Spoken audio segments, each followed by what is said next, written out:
Hey everybody, Cindy A. Lewis here. Welcome, welcome, welcome.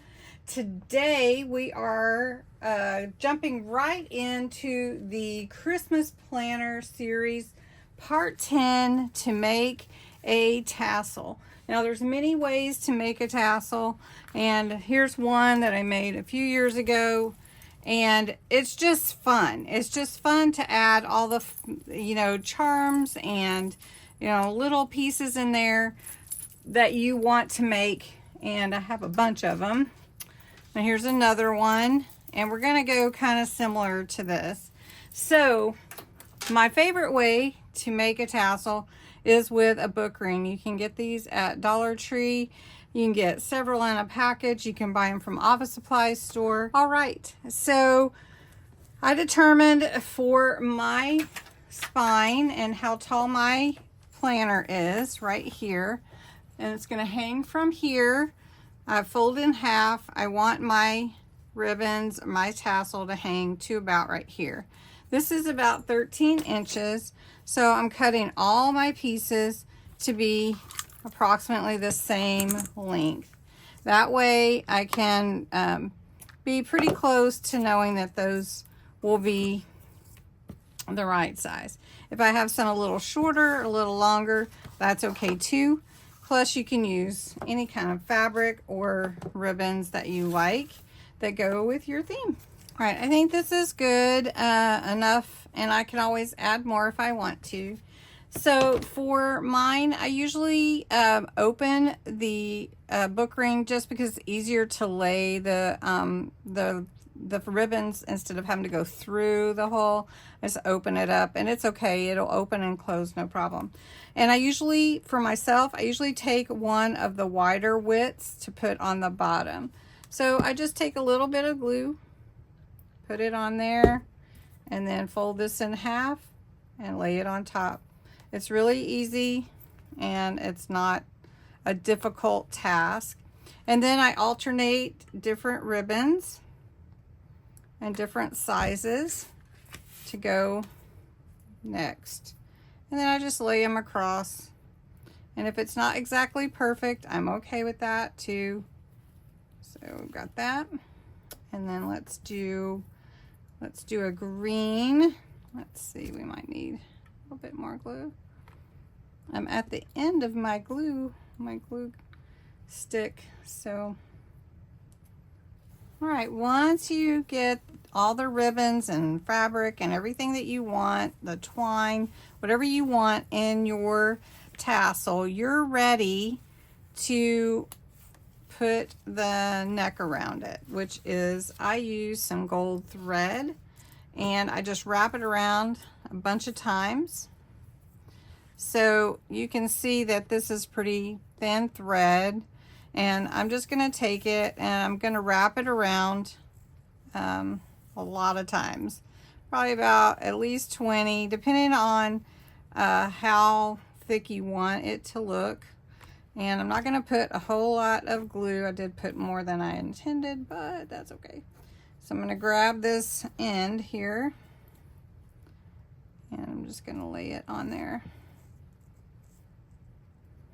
Okay, and then you want to wrap it around as tight as you can. You want to get it tight, tight, tight. Let me get that.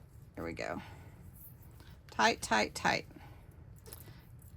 And I'm just going to hold it here and do it a bunch of times. Probably make you dizzy, but I want to make sure I have a nice, secure neck for my tassel. And that's pretty good. I didn't count how many times I went around. Probably go a little bit more. And Hondo says hello to all of those of you who know who Hondo is. Okay. So then I'm going to cut this here. Let me show you. Hondo's trying to put his nose up here. Let's see, there's one piece that got around that curl. So we'll glue that down. All right, so then I'm just going to take a little bit of glue here, and I'm going to secure this down and secure that. And it'll go back around about one time And there we go. And then I can cut this extra off. And then there you go. And that is your basic, your basic tassel. And then if you want to put on any charms, you can do that in your tassel. And it's really fun for them to dangle in your tassel. So I like to do that. I'll put a little piece of twine, put it through, and tie a charm on there. And it doesn't have to be any particular way. You can even put like a little emblem or something if you want to, like a gingerbread man or something. I glued one on there one time that looked really, really cute. But just like that. And then like this is a cute little button. I might put that button on there. That's cute. So just different things that you can do to, you know, decorate your little tassel. All right, and you can add more. You can add whatever you like. I did put a little flower there with some charms throughout. And then this will be my charm dangle that I will add to it. I'm just going to slide that in there, and it will dangle with the rest. And then this will fit, let me just show you here, it'll fit on here and hang like this. So it's perfect, and it's so pretty and fun, and it just adds so much to your journals. You can do this with any of your journals. It doesn't have to be a Christmas planner journal. Anyway, so that is what we're doing today. I hope you enjoyed it. I am going to give you a trivia question. All right, your trivia question for the day is, each year Radio City Music Hall hosts the Christmas Spectacular, which showcases these famous dancers. What is it? Who are they? Have a great day. Thanks for watching.